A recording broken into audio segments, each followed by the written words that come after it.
you risk sneaking a glance over your shoulder and scream. He's an arm's length away. Your body's almost within grabbing distance, and there's something in his hand you can't quite make out within the darkness. Hey, all you cool creatures. I'm Cryptid. Welcome to the Cryptid Plays YouTube channel, and today we are playing Vile Strangers. First of all, content warning. This game contains depictions / mentions of domestic abuse and graphic violence. It is intended for an 18+ audience only. Viewer discretion is advised.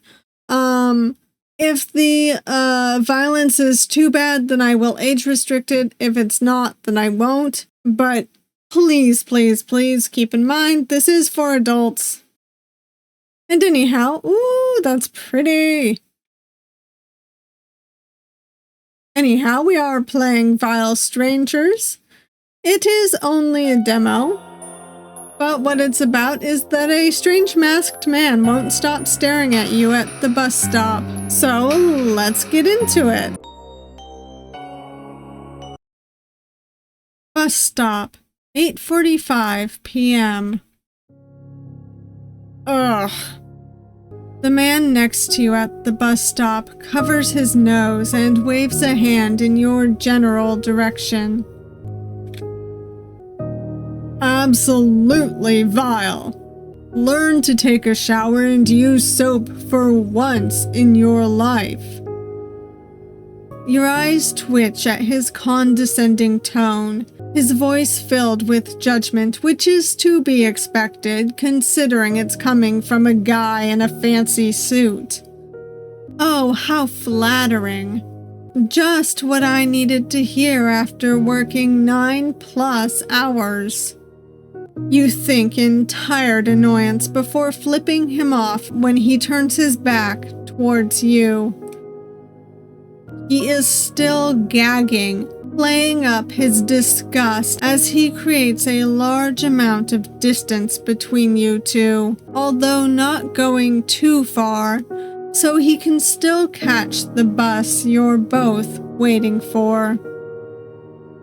He's probably the sort that's never changed a diaper. You're certain of it. You sigh and lean against the small bench you parked yourself into when you couldn't remain standing any longer. Lifting your arm, you sniff yourself, and then wrinkle your nose. Okay, the jerk might have a point. You smell like a mix of blueberry slushy with hints of chocolate sundae thrown in. Not a bad combination.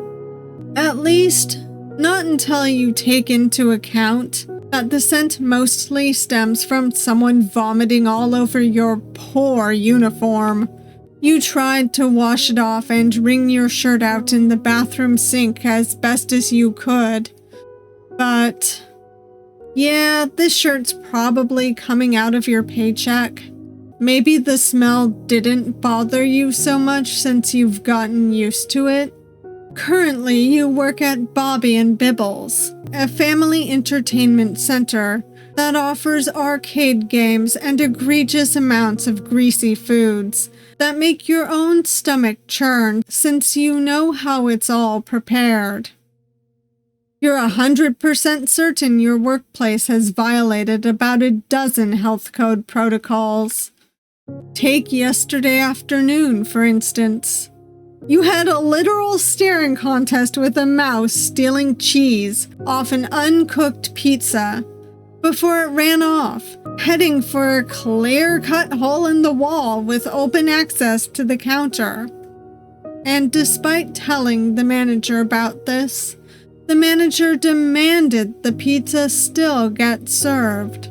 They didn't even opt to throw it out, just argued that there was no time and then retreated back to their office. And that's not even the worst offense. Most of them were far more disgusting. but you've turned a blind eye each time. Well, not that you've got much of a choice. You're steeped in student loans, and this is the only job that accepted you after months of endless searching. So in the end, you've learned to grit your teeth and bear it. You sigh again, letting your head rest against the back of the wooden bench, your head tilted up towards the darkened sky. At least the day is almost over, you mumble quietly to yourself. What more can happen? And then you wince because as soon as anyone says or even thinks those words, shit always hits the fan. You look over at the man standing far away from you.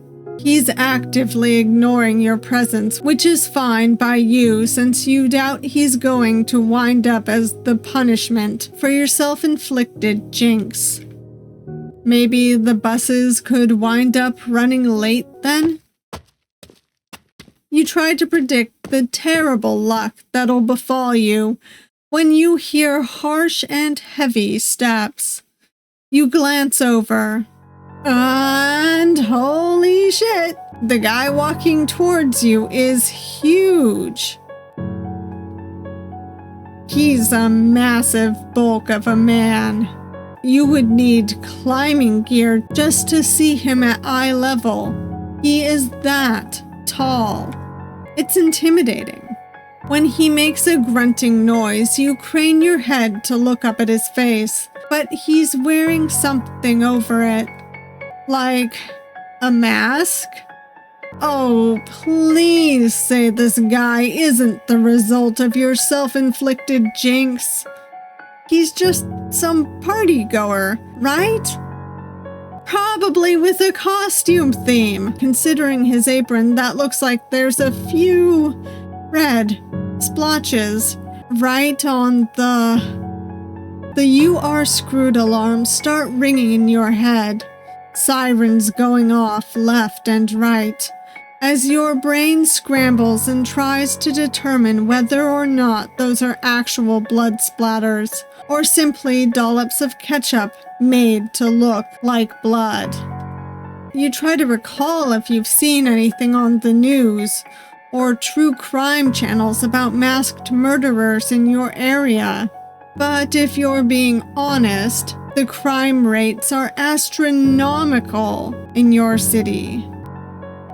Despite the fact that you're currently near the outskirts, the place is a festering cesspool of criminals, all congregating together in one area, and not even here is safe. Looking away, you see that the other man waiting for the bus walked off somewhere. Great. So now you're alone with this guy. The hulking man doesn't say anything as he lowers himself onto the bench next to you. You can hear him breathing, long drawn-out breaths punctuating the quiet. An involuntary shiver crawls up your spine, and you scooch towards the other end of the bench, creating as much space as possible between you and the hulking man. It's then that your brain finally decides to remember the news report from this morning.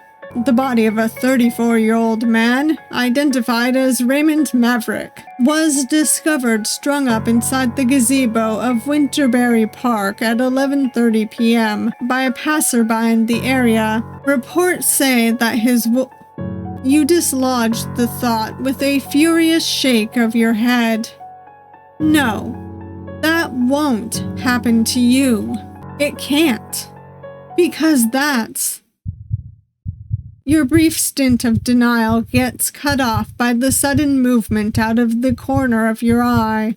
The masked man cocks his head slowly, surely noticing how you stiffened, your body going ramrod straight with a tight coil of fear twisting in your gut at his unwavering gaze.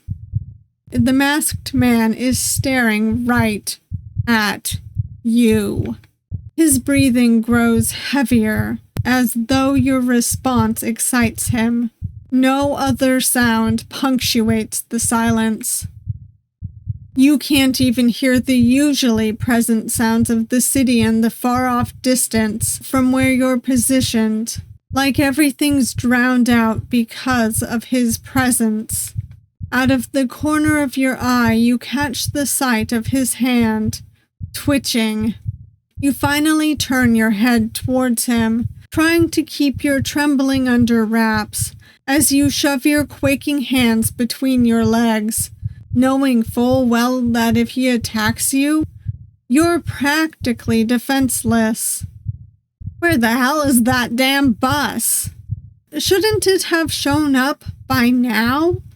He cocks his head to the other side as you hold his gaze. At this moment in time, you really wish you brought your trusty old ballistic knife with you as an extra precaution. But your knife wasn't in any shape to offer protection right now. And besides, you didn't know you'd encounter someone like this on your way home from work. The cherry on your shit Sunday. Then again, would a knife even bring him down? Or would his muscle act as a barrier? You could take on a normal-sized guy. But him? Jabbing him with something sharp might wind up feeling more like a splinter or a toothpick, and you probably wouldn't even reach his vitals if you went toe-to-toe. Yeah, the best thing you can do is avoid the worst-case scenario. You turn your head away, the movement jerky and awkward. The pressure of being so intensely watched, making you self-conscious about everything you do. You're seriously considering leaving at this point. There's plenty of cheap hotels within city limits willing to let you stay for a night. A reasonable option and one you're heavily considering. At least, until you remember that you've got a list of things to do when you get home that you can't exactly hold off on. Doing so is out of the question. A second idea comes to mind as you think about just walking home, hightailing it on the long stretches of sidewalk. Your path lit only by a few flickering streetlights. You can handle walking a few miles in favor of big and scary over here. But what if he follows you? Then you're even further away from other witnesses. But at the rate things are going, you're not even sure if the bus will show up anytime soon. There's a possibility the bus broke down en route. It's a hard decision to make. Stay here and endure the creepy-looking man, or walk home and risk him following you. Either way, you need to make a choice. I have a feeling neither of these are going to end well for us. Screw this. You're walking home. You ought to travel home by foot rather than staying next to this freaky stranger any longer. Pulling yourself up from the bench, you avoid eye contact with the masked man, choosing to keep your eyes focused on the road ahead of you.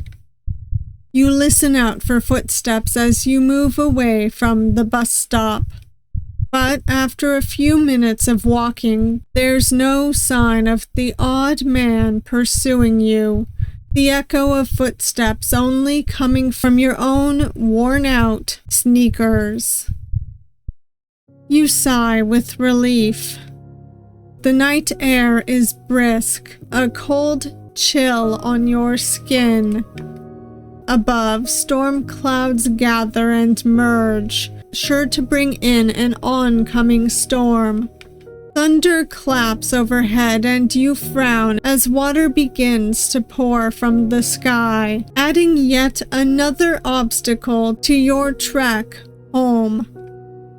Then, A twig snaps and you freeze. Did the man follow you after all? You hesitate a moment before turning around, searching through the darkness for any sort of masked figure, but find no trace of him or anyone else. Swallowing hard, you force yourself to try and get rid of the paranoia as you continue your way down the empty streets. But for some reason, every little sound sets you on edge. A deep-rooted fear of something lurking in the darkness, ready to spring at you when the moment presents itself. You imagine those strung-up body parts belonging to Raymond replaced with your own. Your body hollowed out like the guts scraped out of a pumpkin. A shudder runs through you. You don't consider yourself to be a terrible person. In fact, you even try to return some good to the world in your own way. But others would argue against the good that you do. Maybe they'd even go so far as your thoughts are interrupted as you hear a slight dragging sound. You peer behind you, but no one's standing there. Did you hear wrong? Frowning, you glance back to the road ahead before your gaze lands on something standing off in the distance. A vague, human shape. You recognize the businessman from earlier. But what's he doing here? As you begin approaching him, you feel as though something is not quite right. An uneasy feeling spreading throughout your gut. For some reason, he's staring in the direction of your house, which you can see off in the distance. He remains immobile despite the ongoing storm. You can't even see his chest rise and fall as he breathes. It's creepy and unsettling, and you're starting to regret your decision to walk home. But you're almost there, so you might as well just shuffle past him and try not to make eye contact or encourage any sort of attention. You're relieved when the businessman doesn't react as you walk by. But then you realize something odd. In his breast pocket, a wilted red rose peeks out, and you frown at the sight. Why would a businessman have a red rose sitting there? Then again, maybe there's some plausible explanation, and you're just looking too deeply into things. But right as you pass him, you feel something clamp around your wrist. And as you look over your shoulder, you see the man staring at you with a hardening expression. There's something familiar about his face that you can't quite place, like you've seen him somewhere before. But before you can react, something sinks deep into your gut. You gasp. It burns. The man then shoves you back, and you stumble off of the sidewalk and into the middle of the street, holding on to your stomach as you try to process what's happening. When you draw up your hand, you see it's stained with blood. As your gaze meets the man's again, he takes out the wilted rose and tosses it towards the front of your feet. You look down at it with confusion, right before you hear the blaring horn of a bus. And your body is pulled under and crushed beneath the bus's wheels. Your entire body pinned beneath the hulking steel. As your world turns dark, all you can ask is, why? Bad end. Oh, that was fun. Okay, let's go get the other end. I don't know if there's any good end in this, but we shall see. All right. Now we will stay, but at the very least, create some space between us and that masked man.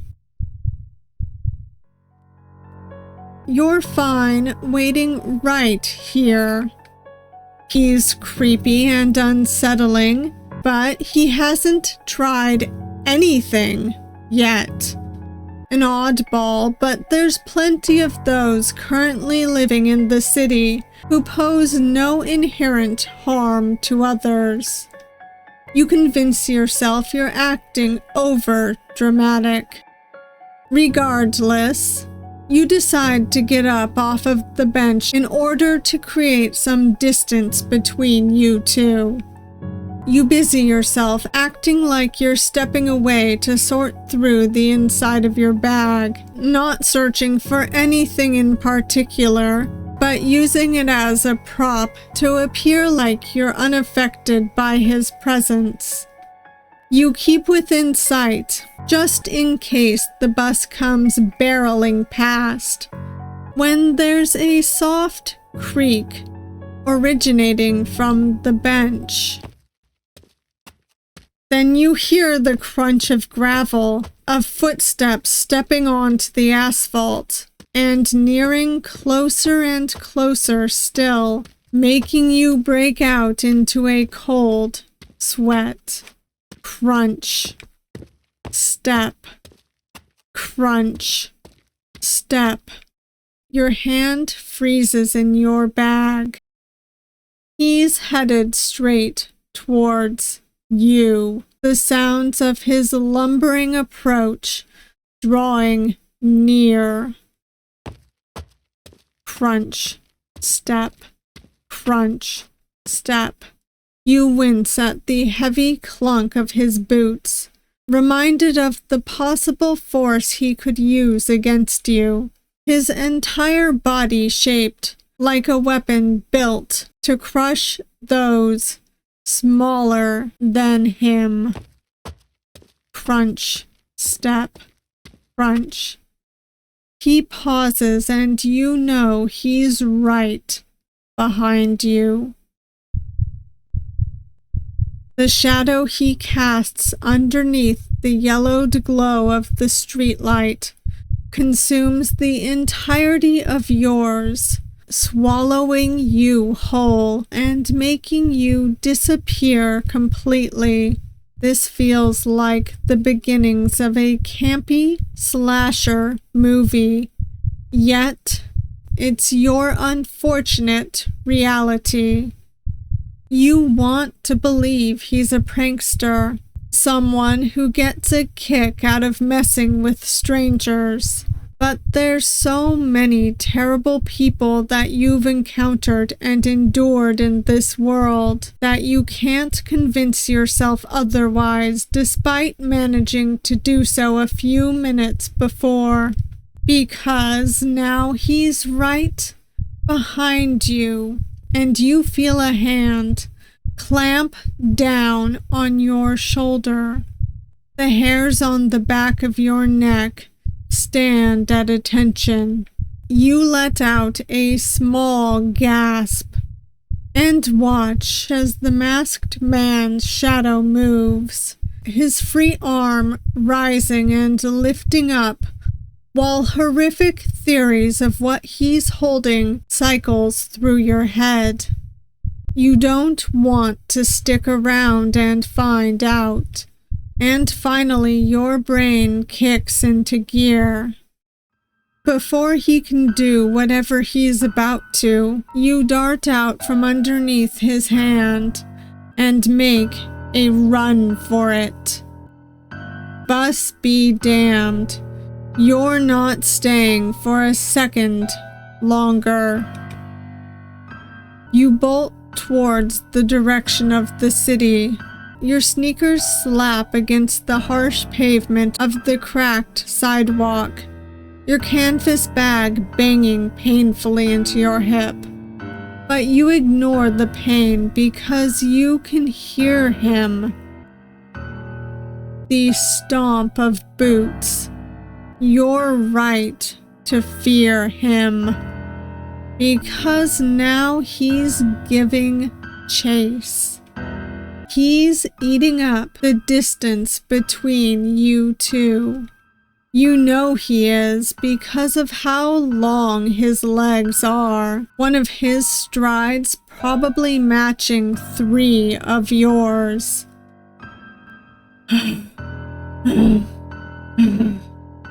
You refrain from screaming. Doing so won't serve any purpose other than making you lose previous amounts of oxygen that you could use before running away from the masked man. Not to mention, you doubt there's anyone around to hear you. Not unless that man who gagged at you earlier is still hanging around somewhere. Oh, he is. But there's no sign of him, and even then he'd probably turn tail at the sight of you screaming and the figure chasing after you, because you know guys like him, and they're not in the habit of helping others, especially when their lives are on the line. You're alone in this. The masked man breathes. You grit your teeth as you pump your arms and legs faster. The cold bite of air whips and rushes past you and stings your face and cheeks. Something wet splashes against the back of your hand as you propel your body forward with each step, the weight of your body getting heavier the longer you run. Overhead, darkened clouds descend, covering the entirety of the night sky. There's a rumble, and then a streak of lightning, illuminating the world as rain begins to pour down in heavy sheets. The change is sudden. You find it almost laughable. It's like you're filling out a slasher movie bingo card. What a joke. But you refuse to let the weather keep you from escaping the deranged man, who's become even more frantic.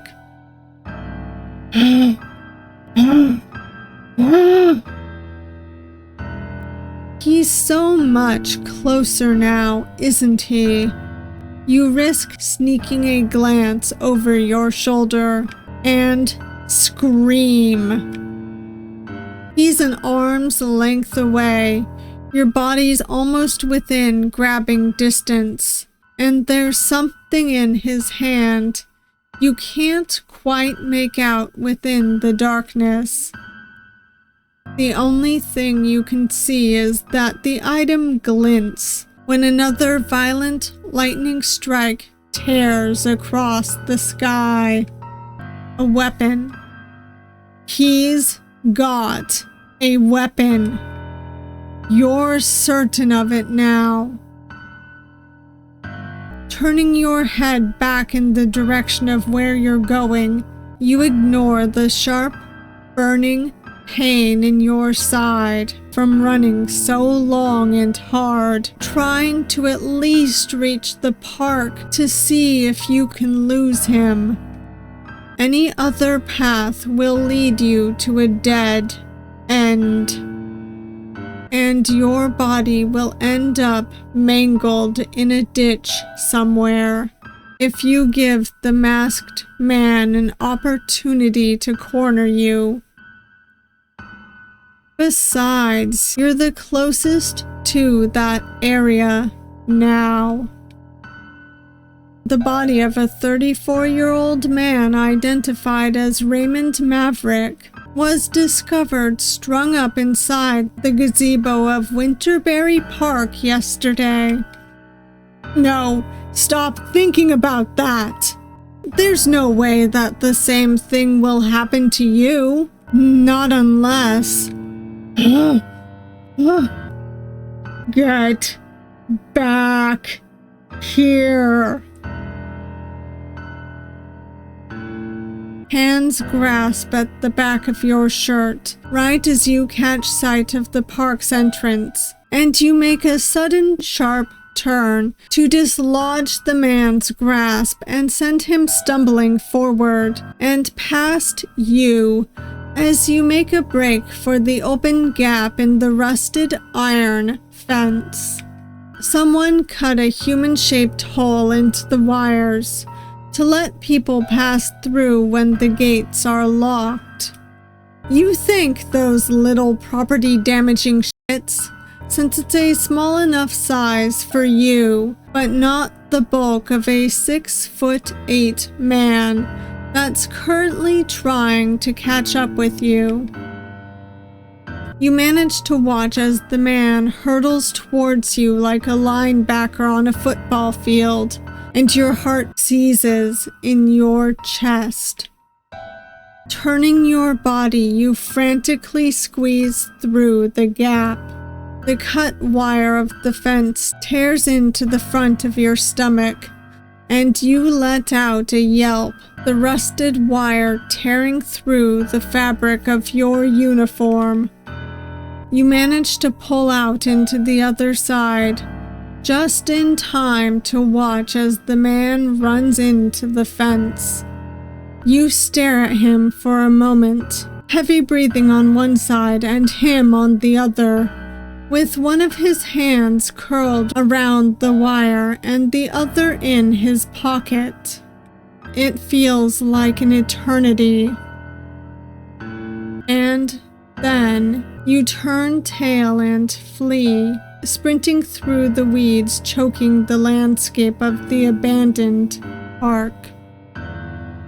The broken swing set to your left shrieks in complaint as the wind tugs and pulls, almost sending the metallic chain lashing at your face as you dart past.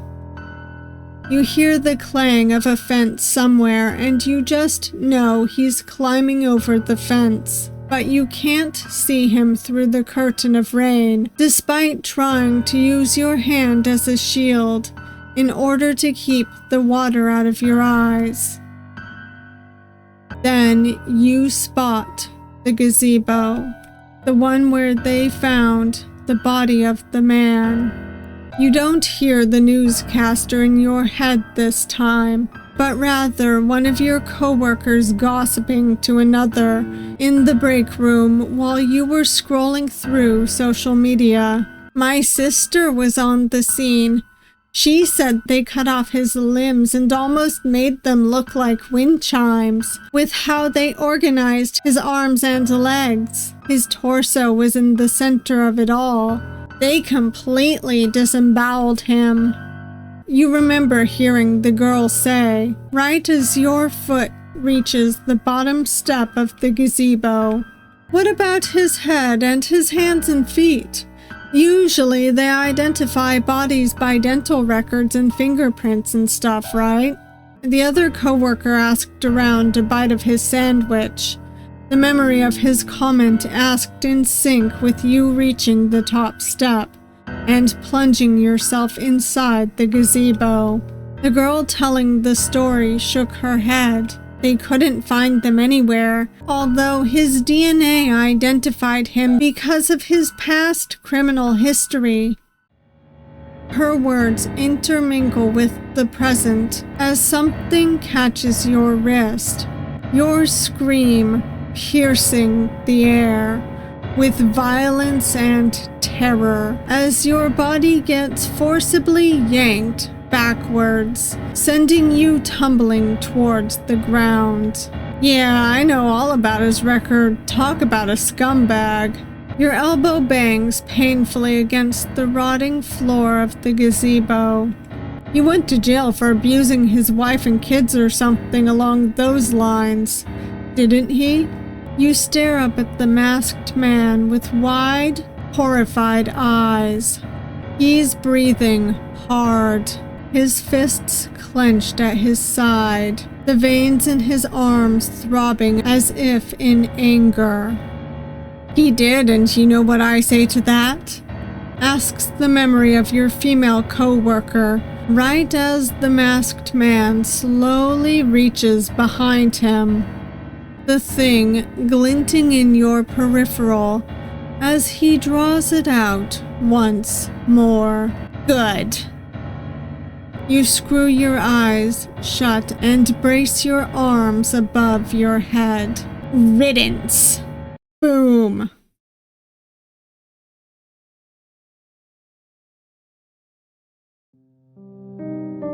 You crack open one eye and see a palm extended to you. A small little bunny-shaped keychain resting in that same hand. Huh? You dropped this. The masked man says a bit breathlessly. Your gaze goes from the man to his hand and then back again, and something seems to click in his head. No. I'm dying. He's so cute. What the hell?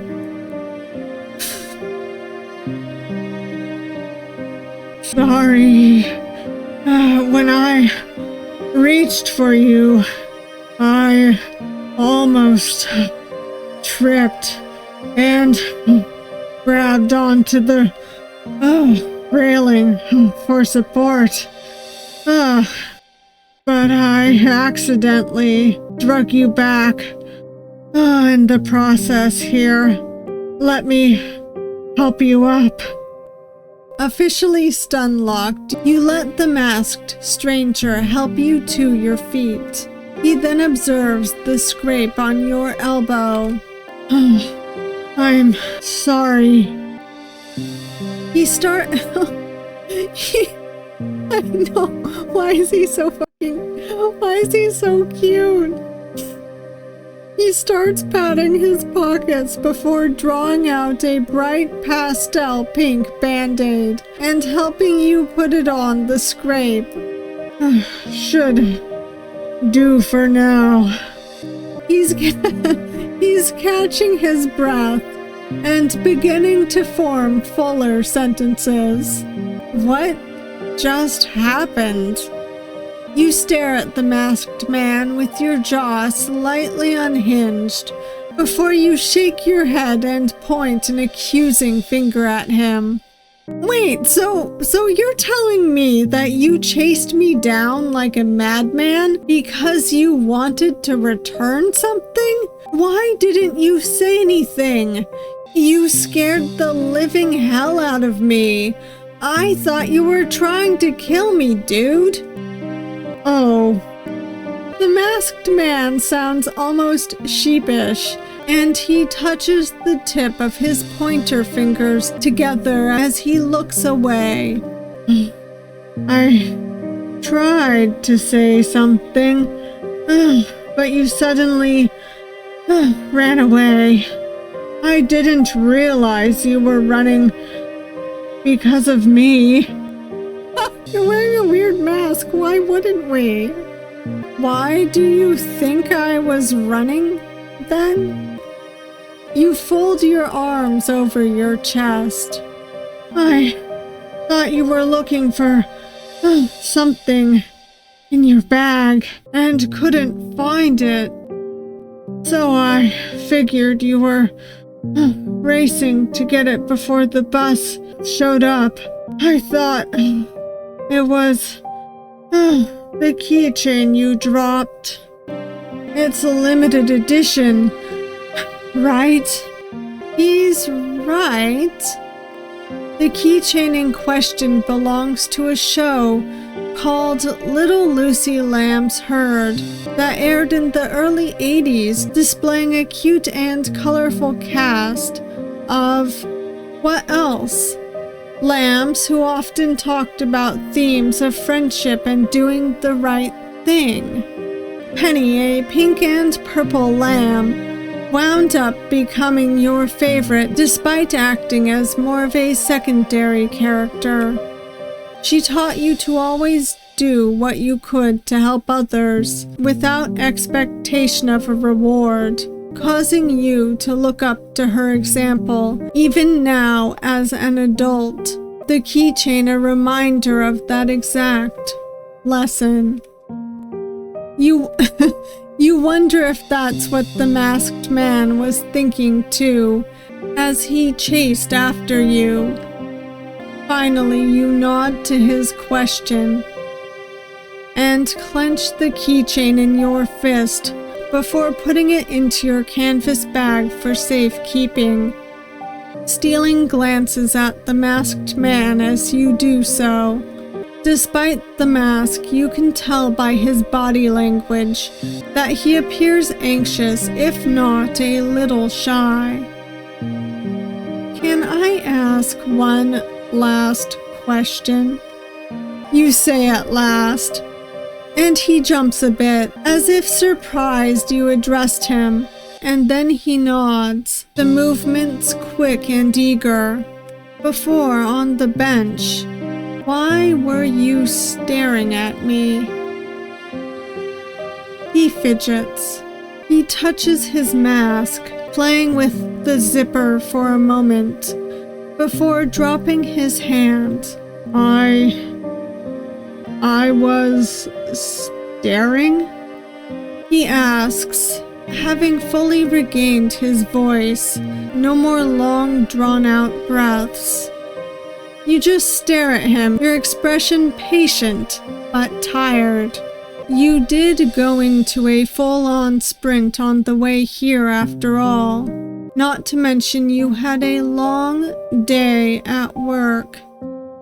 You hear him swallow, the sound reverberating inside his mask. Oh, I'm sorry.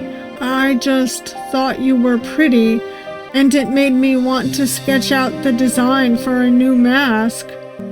He mumbles a little under his breath, voice soft and sheepish and filled with embarrassment as he gives the rotting floors a slight kick. Looking at you kind of inspired me. I haven't felt that spark in a really long time. A mask? Wait, is that why? You meet his veiled gaze and point to his own mask. Yeah, I made this one. They make me feel more comfortable when I wear them. Because when I usually have my mask off, I can't really... I'm just... Never mind. He toys with his apron and you realize the splotches of red are likely from some sort of dye he used when creating his masks, or possibly even when sketching. The masked man wrings the fabric around his fingers. Now that your heart's finally settled and things have calmed down, it hits you that, while socially awkward and somewhat misguided, you see he's not really a bad guy. It's actually kind of sweet how above and beyond he went to try and return your keychain, which is valuable and hard to replace. Considering you recognized my keychain, I'm taking it you're a fan of the show? The masked man perks up. He's doing subtle hops on his feet, now vibrating with energy. I've all 10 seasons on VHS. I sometimes rewind the segments with Darla since she got really creative with crafts and making elaborate costumes. I always wanted to become a costume designer when I was a kid. Did you know Darla was never actually supposed to make an appearance and,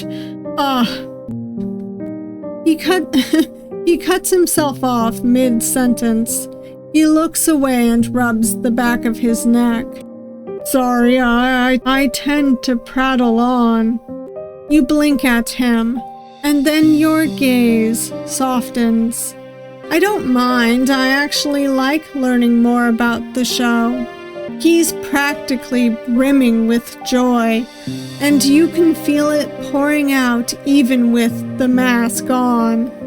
You know what it's like, having to silence the things you like simply because someone said something negative about it, or looked at you weird. Really?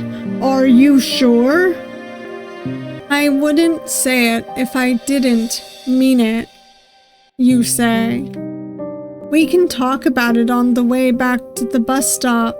Hopefully we can still catch it.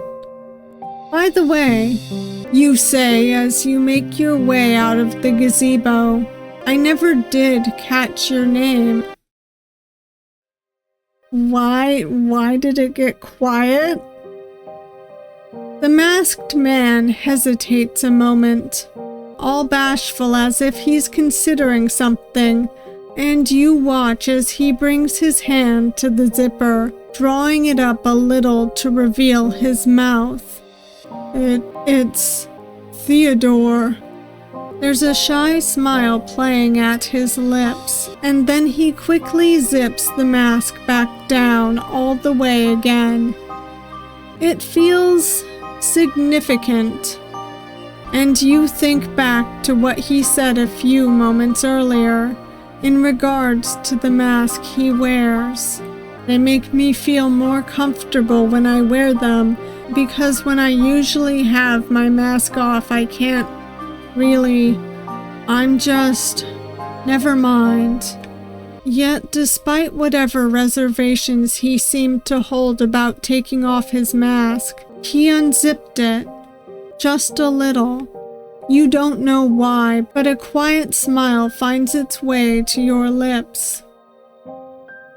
As you and Theodore make your way back, he takes his apron off and uses it as a makeshift cover for the both of you to huddle under in order to avoid the onslaught of rain, holding the fabric above his head. He shares factoids about little Lucy Lamb's herd that you didn't even know about. Theodore looks animated as he talks, his hands expressive as he gestures around, like it's the first time anyone has ever given him permission just to be himself.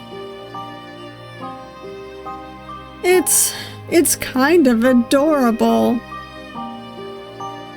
When you reach the bus stop, you arrive at the perfect time, the bus pulling up right beside you two. On the way home, you and Theodore exchange numbers, and when you get off the bus, he waves at you through his spot next to the window. He set himself as Teddy in your phone, and there's a smile playing at your lips as you stare down at the name, already seeing a text from him with a few bear emojis as you enter your home. No, we can't escape it. But then you catch the whiff of a coppery scent, the trail leading straight to the bathroom at the end of the hall, causing you to stiffen. You place your phone into your back pocket and drop your bag. It lands with a heavy thud in the quiet of the house. The silence, despite the ongoing storm, feels unnatural. No sounds coming in or out. You finally make your way towards the bathroom. The hallway feels so long and tedious to walk down as your heart hammers against your chest, violent and all-consuming. Your hand reaches for the doorknob and pauses. You give yourself 1 second, then 2, before you open the door, and are greeted by a mess of blood and gore, some of the blood dried along the lip of the tub, and other pieces too thick and congealed. The stench is overwhelming, and you slap a hand over your nose. This is much worse than the vomit. Your eyes drift towards the small square sink where a name tag rests, and you force yourself to breathe through your mouth as you step inside, picking up the small square tag. Raymond Maverick, Manager. The cute blue bunny that doubles as your job's mascot holds balloons in the corner, crusted blood arched along his pink nose and rosy cheeks. This is the entire reason you needed to get back home? You couldn't put off getting rid of the rest of the evidence since you're sure law enforcement will start digging into your manager's death? And if they find any trace of him or suspect you of killing him, you're done for. Oh my God, we're the murderer. Kind of. Well, I mean, we are the murderer, but there's other murderers. What the heck? You always hate cleaning up after your messes. You don't exactly enjoy killing people. You don't do it for the power or the high, or because you saw it as some sort of sick fantasy. You do this because putting an end to people like Raymond always proves necessary for the pain they cause to those around them, putting an end to their cruelty when the law refuses to. You loathe people like Raymond. They bring out the worst in you, and you wield that burning hatred towards them like a weapon. It wasn't even the rumors at your job that alerted you to his abusive behavior, but something you witnessed in the parking lot after you'd just gotten off your evening shift, watching as a small SUV careened past you. You grind your teeth as you remember what he did to his wife in the front seat, watching as her mascara ran down her face, one of his hands tangled in her hair, while the other gripped the steering wheel of the car. The veins in his neck pulsed and throbbed, his face entirely red with rage. And their child was in the back to witness it all. You knew right then and there you didn't even need to research this man's background. You were going to fucking kill him. And so you did, doing what you had to by flirting with him, just enough that he didn't even hesitate when you secretly asked him over to your house. The act disgusted you, but you reminded yourself that you'd soon bear fruit. And you did. It was all too easy. Better yet, he feared getting caught, since sleeping with an employee could get him fired. So he laid low on the way over.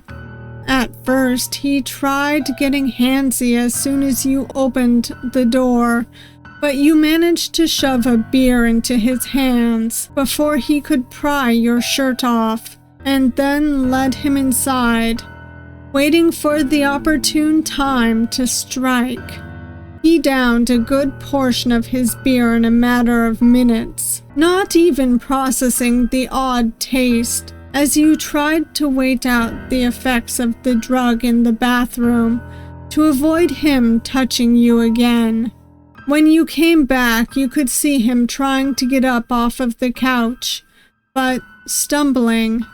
In that moment, as his back remained facing you, you went haywire. Your bodies tumbled to the floor as you charged at him, burying the blade deep in his back, relishing in the bastard's screams and his feeble attempts to crawl away. His wails of pain and anguish were slurred, and he asked you over and over again why you were doing this, unable to comprehend why anyone would bring him harm, and desperately pleading for help and someone to come and save him. But no one could hear his cries, because your entire house is soundproof. Not to mention, you live far out of the city for this entire reason, using the complete solitude in order to avoid any potential witnesses.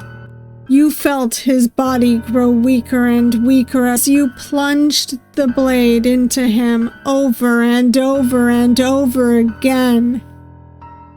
You were lost in a fervor, a crescendo of your emotions at an all-time high, as tears streaked down your cheeks in empathy for his wife and child. Die, die, die, die, die, die.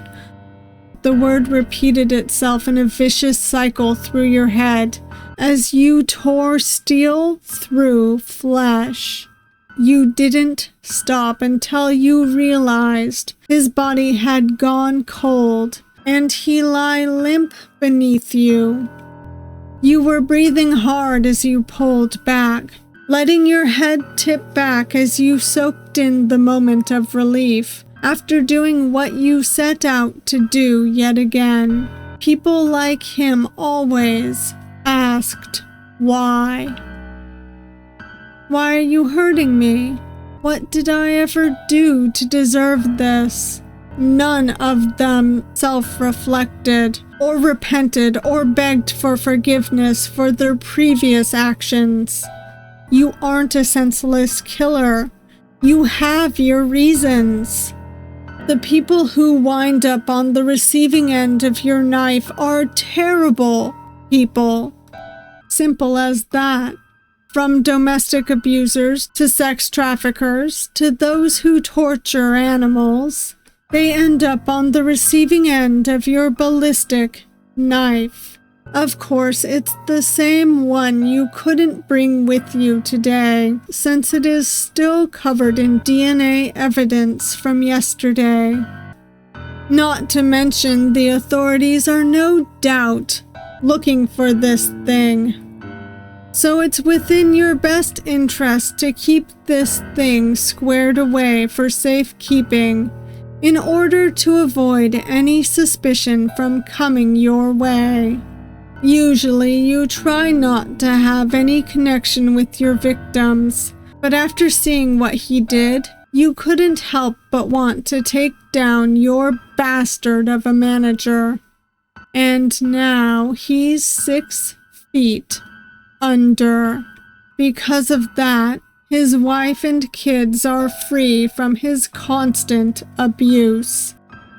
The downside, he's your problem now. You sigh as you turn towards the tub. Yeah, no.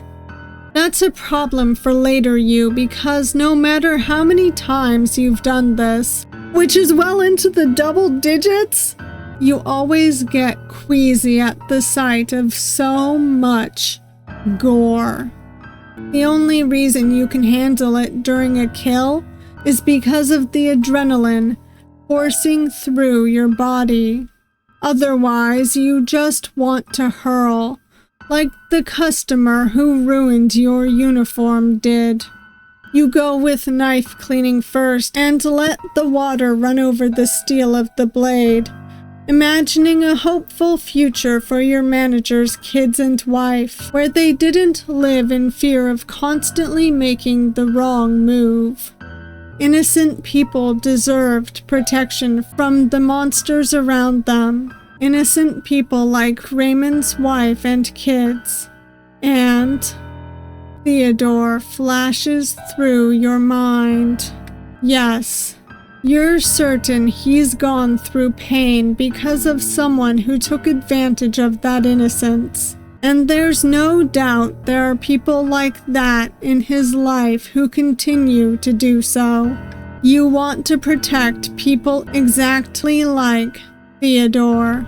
Those scars, the ones underneath his mask that he revealed to you in that vulnerable moment, weren't scars left behind an accident or birth. They were intentional. You glare down at your now clean knife.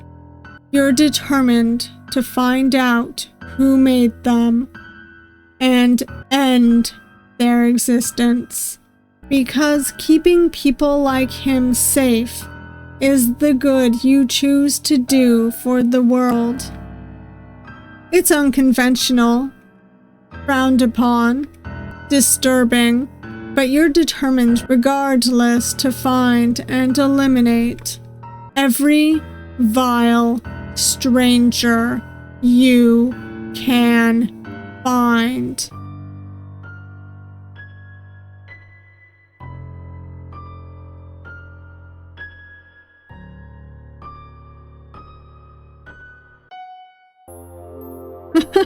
Wow, that was fun! The developer is working on their other visual novel right now, so there is a chance that there won't be an update for this. But I really enjoyed that. That was a twist I didn't expect.